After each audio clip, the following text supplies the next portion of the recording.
Meus queridos alunos e alunas, sejam bem-vindos a mais uma videoaula do nosso canal.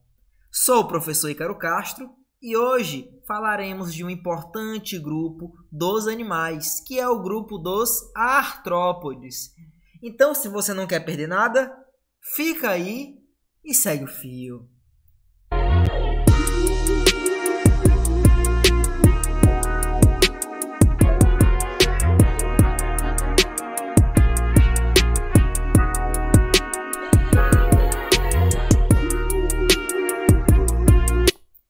Meus queridos, minhas queridas, vamos começar apresentando algumas características importantíssimas dos artrópodes.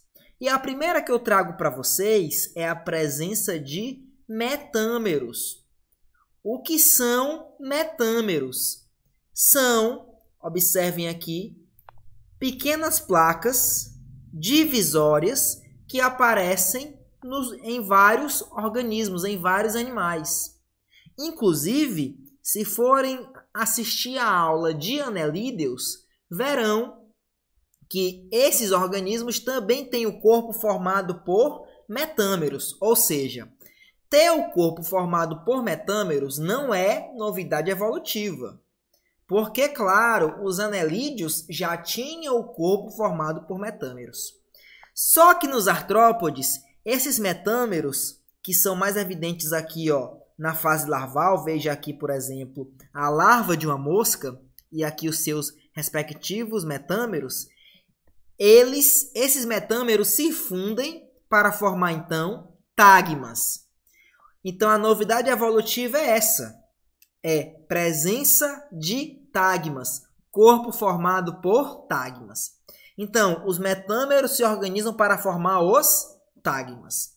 Observa aqui, por exemplo, isso aqui é uma mosca adulta e aqui está a larva. Então, 1, 2, 3, 4, 5, 6. 6 metâmeros da sua região anterior formam, então, o tagma cabeça. 3 metâmeros formam o tagma tórax. E os outros metâmeros que estão abaixo formam o tagma abdômen. Então, percebam aqui que os metâmeros eles se agrupam para formar o quê? Tagmas. Aracnídeos, por exemplo, eles também têm tagmas, mas ao invés de serem 3, cabeça, tórax e abdômen, só tem 2, assim como também, por exemplo, crustáceos como o camarão. Observa que não há uma diferença entre cabeça e tórax. Isso é um tagma único. Nesse caso, tu vai chamar de cefalotórax. Então, tanto aracnídeos quanto, por exemplo, crustáceos, eles têm cefalotórax e posteriormente aqui o abdômen. Então, aqui está o abdômen. Então, como eu mostrei para vocês, os metâmeros eles são mais evidentes, por exemplo, na fase larval, observa aqui, mas no desenvolvimento do inseto, por exemplo, eles vão se agrupar e formar tagmas. O inseto tem 3, cabeça, tórax e abdômen, e aracnídeos, bem como crustáceos, tem apenas 2, que é cefalotórax, que é a junção do tórax e da cabeça, e abdômen. Além disso, os artrópodes eles têm uma característica que foi fundamental para que esses organismos conseguissem habitar os mais diversos ambientes, aquático, terrestre, aéreo, porque, claro, eles podem voar. Então, um ponto crucial foi o exoesqueleto de quitina. É como se fosse... Realmente é um esqueleto, então veja, o que é que o esqueleto faz? O esqueleto ele dá sustentação ao músculo. Então, tanto dá sustentação, que é uma parte muito importante para os artrópodes, como também por ser exoesqueleto, ou seja, por ficar fora, ele também atua na proteção das partes mole dos artrópodes. Então, aquele esqueleto que é externo, ele permite a proteção desses organismos. E isso é fundamental para a sua sobrevivência. Ok, professor, já vimos que o exoesqueleto é fundamental para esse organismo. Mas a pergunta que fica é, ele é formado de quê? Ele é formado, meus queridos, de quitina. Quitina, lembrem, é um glicídio. Quitina é um açúcar. Como é um açúcar formado por vários e vários monômeros, tu vai chamar esse açúcar de um poli, de muitos, e sacarídeos, que vem de açúcares. Então, ele é formado por vários monômeros de açúcares. Qual monômero é esse? Aqui, ó, N-acetilglicosamina. Esse é o monômero que forma, então, a quitina, ou seja, várias N-acetilglicosamina se juntam para formar, então, o polímero quitina. Aí, ou polissacarídeo quitina. Aí você me pergunta, professor, se esse exoesqueleto é duro, que, claro, é muito importante para proteger o inseto, para sua movimentação, tudo bem, mas como é que o inseto vai crescer?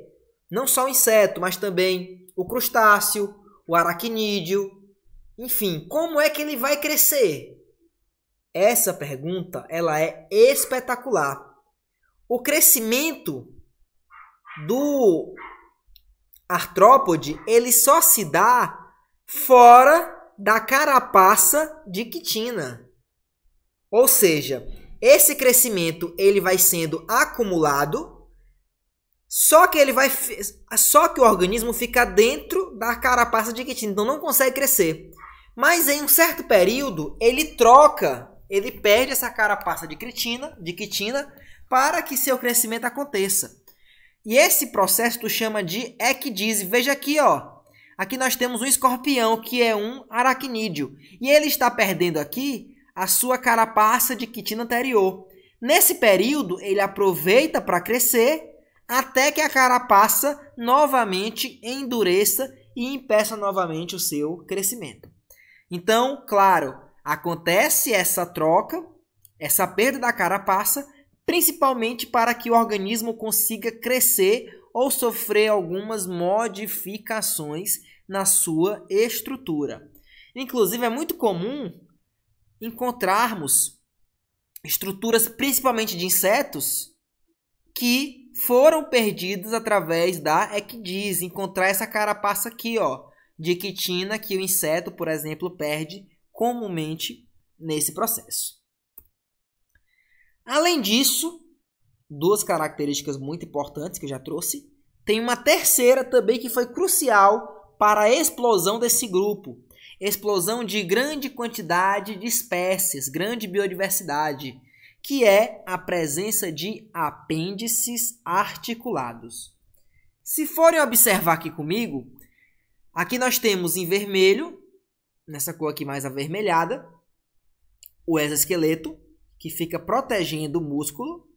E aqui nós temos, ó, os músculos. Vejam a inserção dos músculos e a sua ligação ao exoesqueleto. Então, a contração desse músculo ou relaxamento, ele permite a movimentação das patas. Por exemplo, aqui é a pata de um inseto, aqui é a pata de um siri, aqui é a antena de uma lagosta, ou aqui o palpo de uma aranha. Então, tudo isso é permitido pela contração e relaxamento do músculo que está inserido no exoesqueleto. Então, é muito parecido com o que acontece, por exemplo, nos vertebrados, que possuem, então, o esqueleto interno, que possuem coluna vertebral e, claro, diversos ossos. O músculo, ele fica ligado ao osso, e a sua contração ou relaxamento é que faz o movimento do organismo. Aqui é a mesma coisa, só que ao invés do músculo estar ligado a um endoesqueleto, como é o caso dos animais, dos mamíferos, répteis, anfíbios, aves, enfim, que está ligado à parte interna, que está na parte interna, o esqueleto, aqui o músculo se liga, claro, ao exoesqueleto, que é o que existe nos artrópodes. Então, isso, por exemplo, permite que eles possam nadar, que eles possam correr, que eles possam voar, justamente também por essa contração e flexão de músculos que as asas irão bater, enfim, toda movimentação associada aos artrópodes vem desses apêndices articulados, que é também uma novidade evolutiva, não existia em grupos anteriores e que é fundamental, sem dúvida, para o crescimento e explosão desse grupo, que é o grupo dos artrópodes.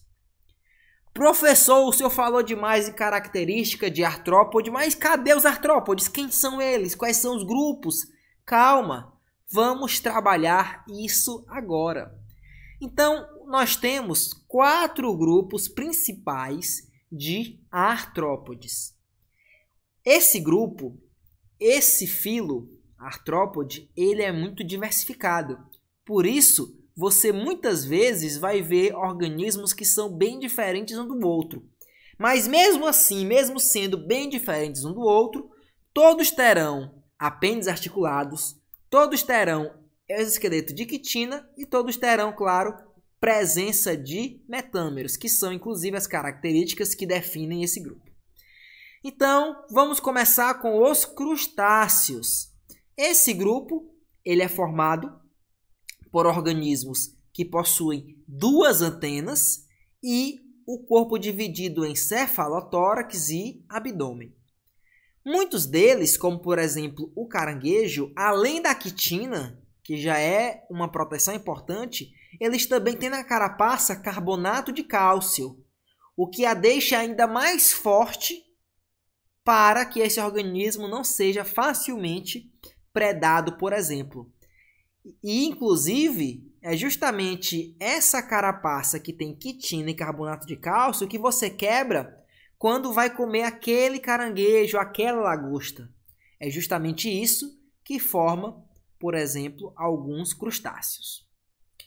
O segundo grupo que eu quero mostrar para vocês é o grupo dos quelicerados. E dentre os quelicerados estão os aracnídeos, como por exemplo aranhas, escorpiões, carrapatos, enfim. Esse grupo ele tem uma característica muito peculiar, que é a presença de quelíceras, que são essas estruturas aqui afiadíssimas que servem para, por exemplo, a aranha injetar o seu veneno, tanto segurar a presa quanto injetar o seu veneno.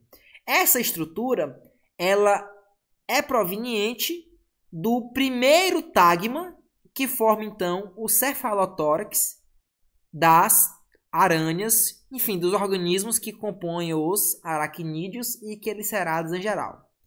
Então, se tem quelícera, é quelicerado e se encontra nesse grupo. Temos também o grupo dos miriápodes, onde está a lacraia, tão famosa, vai lacraia, bem como o piolho de cobra.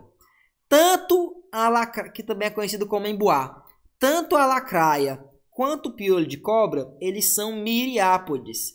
Qual característica desse grupo? É que eles têm um corpo alongado, como vocês observam aqui, e eles têm várias patas, vários apêndices articulares que partem desse corpo alongado. Então, essa é a principal característica dos miriápodes. Inclusive, a lacraia é um animal bem perigoso, que tem uma mordida que, inclusive, dói muito. Mesmo que esse organismo não mate muito, mas a sua mordida ela pode matar. Inclusive, esse organismo aqui, por incrível que pareça, se alimenta de ratos, se alimenta de morcegos, se alimenta de lagartos, mostrando então a sua força e a sua imponência, né? Claro. E por fim, nós vamos falar do grupo que é mais importante do ponto de vista econômico, porque muitos deles estão associados a vários benefícios aos seres humanos, mas também a alguns prejuízos, como por exemplo As abelhas que trazem benefícios diversos ou diversos outros organismos que atuam como pragas em lavouras, que são os hexápodes.